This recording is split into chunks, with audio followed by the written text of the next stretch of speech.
Well, hello there, and welcome back to Feed the Beast Monster. Last time we were out in the Nether getting some of this stuff, blaze rods. We managed to find a blaze spawner. I spent a bit of time killing blazes off camera. I've got enough for 9 blaze rods, which is just enough for me now. Now the question is, why do I want blaze rods? Well, if you know much about Feed the Beast Monster, or if you were watching ages ago when I was making tesseracts, blaze rods are very useful for one thing. And that one thing is the ender chest from Ender Storage. These aren't like the vanilla ender chests. These things are particularly awesome, and they take 4 blaze rods. Nice and easy. So why do we want 4 blaze rods for an ender chest? Well, the reason for that is down here. This is the sugarcane farm, which is the main way that we have to make paper and lots of other things.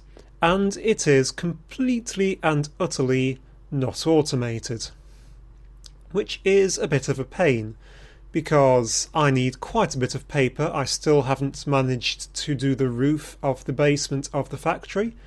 There is a creeper who is just hovering up there. He's looking like quite a good gargoyle, actually. Perhaps I should have some creeper gargoyles up on the tower. Anyway, the reed farm needs automating because I need lots of reeds for paper, for Mistcraft ages, for books, for enchanting, for all sorts of stuff. So I could just go and stick reeds into one of these farms. A planter and a harvester will work quite happily with reeds. They just keep shearing the top one off whenever it grows. Why am I not doing that? I am not doing that because that would be boring. I have already got quite a few things working on this. So how shall I work on these? Well, I've decided that I have a certain turtle, a mining turtle called Terence T. Turtle. In fact, let's go get Terence. Terence is probably in here. Yeah, here's Terence. We used him ages ago, if you've been following the series, to do strip mining down there somewhere in front of us. He was really useful before we could afford to get a quarry on the go. But since then he's just been sat chilling out in his little chest. But I thought it's time to, give him a bit of a job, a bit of a nice retirement. And what nicer thing to do in your retirement, if you are a mining turtle, than take up gardening. So I've decided that he can start mining here. Now, one thing that turtles need if they are going to be moving about is fuel. Their fuel is any form of fuel, actually, charcoal, coal, anything like that. And that is where the ender chests are going to come in. I'm going to create a universal source of fuel for any turtles I have doing any jobs, because I'd like to have lots of turtles running around all over the place, making things too complicated. So let's get started and let's look at ender chests even. So if I click on here and shift click, which is still awesome, we can get ender chests. 1, 2, and then we are out of blaze rods. So ender chests are here. I'm going to plonk them down, just like that. You can vary what is on the top. You can see they've got these 3 colours. Ender chests with the same 3 colours have the same inventory. Now, I do not want them to have that colour. What colour shall I give them for this? I'm thinking black would probably be good. I have some black tree dye because I'm going to fill these with coal. Let's go pure black. Let's go black and red because it's a fuel source. And then I'm not using up all my dyes. So you can just right click on the individual colours, the individual buttons I suppose they are, with a colour, and it colours it, just like that. It does take the dye up. So let's go black, red and black. That's fine. You can see if I open up one of the chests, it opens up both the chests, and anything I put in one chest is available in the other chest. That's why these things are so awesome. They are quite difficult to get out. But just to prove it, I will also go and put one over here, and you can see it's got all the stuff in it. So these are really rather awesome. So obviously I am going to dig a hole in my wall. No, that is bad. So obviously I am going to use these things for fueling. How am I going to do that? Well, I'm going to have this ME system automatically export charcoal out into one of these ender chests. That way I can have a chest full of fuel absolutely anywhere I want. Now to do that I am going to need some ME things. The thing I'm going to need is an export bus. Just the basic export bus will do nicely. Now, do we have the things we need for that? Short answer, no. We need an ME interface. Do we have what we need for that? No, because we need a conversion matrix. Do we have what we need for that? No, because we need basic processors. So let's really quickly whip up a few basic processors. How many of those can we get? All of 2. But I think, did I have more silicon? I had silicon cooking up in here. That is perfection. Slap those in. Get a load more of these on the go. Just because, well, we use them a lot. That's a really noisy, annoying spider out there. Stick a couple of those in. It was your basic export bus needing one of those. There we go. Let's make a couple. To make ME interfaces, let us make another couple of those. To make export buses, we also needed pistons, which we apparently didn't have. Let's actually, can we make up only 2? We're a bit low on wood, strangely. That's because we're not importing it from out there where it's all in the jabber barrels. But that's fine. We can make up a couple of export buses, which is all we really need. Now, the basic export bus, do we need a precision one? No, because I think we can just tell it... oh, we have the stuff. I should also have a wrench on me, I do. These are very easy to turn into precision ones, so we might just as well pop 2 precision ones and some extra basic processors. Let me chuck my posh armour into there.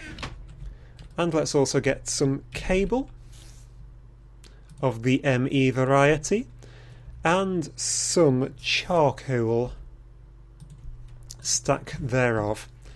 Right, what I don't know is exactly where this is going to go. I might have to just put it in temporarily.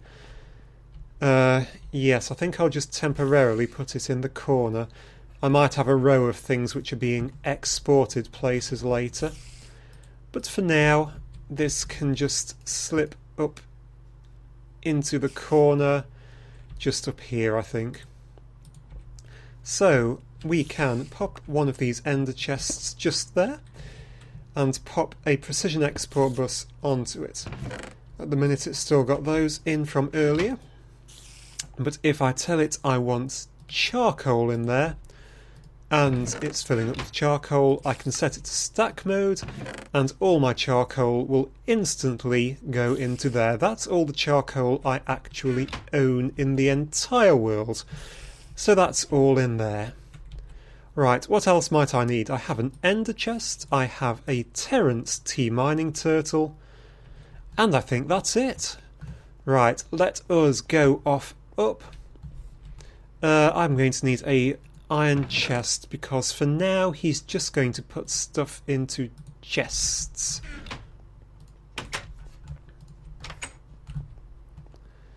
Right, so where are we? We are down here.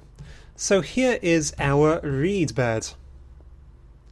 So what I'm thinking is, and you can see I've been having a quick look and chopped out a couple of bricks here, is Terence actually wants to sit in the wall where he can come out forwards and go chop things and return back. So he is probably actually, I'm going to have to dig this floor up and repair it later. I've dug out a little corridor here, that's for a future bit of intrigue. Yes, I can, I think. If I sit him just there, he'll sort of be hidden from the outside but visible from the inside. Just like that. Now, what I want, dig him out again, is this chest underneath him. One end chest. There we go. Now put Terence on top of it. I'll just double check. It is full of charcoal. And there is Terence. Now I am going to put an iron chest just on top of him like that. Then I'll just have to come in here to get it. And I can just cover over that and he will just be neatly hidden away from the outside like that. Yep, I think that's okay. You can sort of see the ender chest, but no, I think that's fine. If I want to change it around, I shall. I'm going to dig this out so I have access to him. Oh, no, you do not, Terence. Terence, bad Terence. Oh, Terence.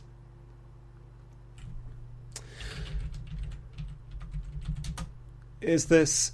Yep, get rid of all of that.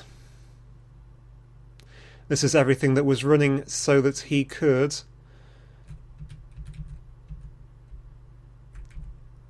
let's just edit that out. That was his startup for the ore quarry, because he had to automatically run his ore quarry. So, yes. Sorry, Terence, I forgot you had that. And now we have big holes everywhere which need filling in. Isn't that fun? So, try that again. That went there. Terence went there. And the iron chest went there. Okay, Terence, we have a little program which I have handily put up on Pastebin. If you want to borrow it, it isn't massively exciting, so let's just type it in. Pastebin get JCH CS7PF, and we will just call it reads. Connecting to Pastebin. Failed. This worked all of 10 seconds ago. Have I typed it in wrong? JCH. I have typed it in wrong. C. Oops. I'm hitting the wrong keys. JCH capital C capital S 7 capital PF. Try that. There we go. Reads. Edit reads. It's a very simple turtle reed farmer. You can have. I'll just really basically explain what it does. That's the bit that does refueling, that's how it gets its fuel, that tells it to drop reeds, that tells it to move. This is nicked from the quarry program, but here's all it does. First of all, it checks it has enough fuel. If it doesn't, it gets more fuel. Then for everything in the size of the reed bed, it basically goes forward, it turns round, then it comes back again, turns round, and it drops the reeds. It then sleeps for the time between the runs. So the only things you have to do is tell it how much fuel it needs before it refuels, how far forwards to go to dig reeds, and which the coal buffer is that it knows, and the time between runs. in seconds, so 120 is 2 minutes. So it's going to go forwards 10 places, which will be 1, 2, 3, 4, 5, 6, 7, 8, 9 and 10, which isn't enough. It wants to go forwards 11, 12, 13, 14, 15 places, I think. So Terry, if I ask you please to go forwards by 15 places, hit Control to bring up this menu and click on Save, and then Exit. So I think that should work. Here is the moment of truths. Just type in reeds. He's picked up some fuel there and he is going forwards. Yep, and he is digging off the top level of the reeds. Go Terence. Oops, don't dig me up. The way that extra bit of code which came from the quarry works is if Terence gets stuck because someone walks in front of him, he'll just wait and keep trying until he succeeds. So he's come back and he should have dropped 11 reeds straight up. Perfect. He's now going to go to sleep for 2 minutes and then he'll head off and do that again. I don't know if that's actually going to be enough time for all those reeds to grow back, but that is fine. What I will now do is hold down the Control key, press T, and that will terminate the program because I want to edit startup. This is how you determine what happens when the computer starts. So anything you put in here will automatically run every time you connect to the game, basically. So I don't have to come down here and tell him what to do every time. So shell run reeds. Now every time the game starts, Terence will simply run reeds. I'll have to do it this time because the game has already started. And that will make him fly off again in search of reeds, but he won't find any this time. So I think that is working pretty darned well. Now obviously what I could do here is actually set this up as another ender chest. What I could do is connect an ender chest directly to the ME system on a dump chest, so anything that gets put in one of these gets sucked in. That will be something I will get around to doing later on, but for now all I have to do is pop down here, pick up the reeds and take them back upstairs. So there we go, we now have an automatic reed farmer. Feel free to use that program if you want to. It is literally very simple and dirty and just does the basic job, and it can only farm a straight line of reeds. If you wanted to make it do something more complex, you'd have to just make him move across a couple of lines and come back again, and he could do as many rows of reeds as you wanted. But if you want to do that, that is up to you to program it. And so that will be it for this episode, guys. Terence T. Turtle is back and he is a farmer. So thank you very much for watching. Do subscribe and leave a like if you enjoyed it. And far more importantly, I very much hope to see you again next time. Thank you and goodbye.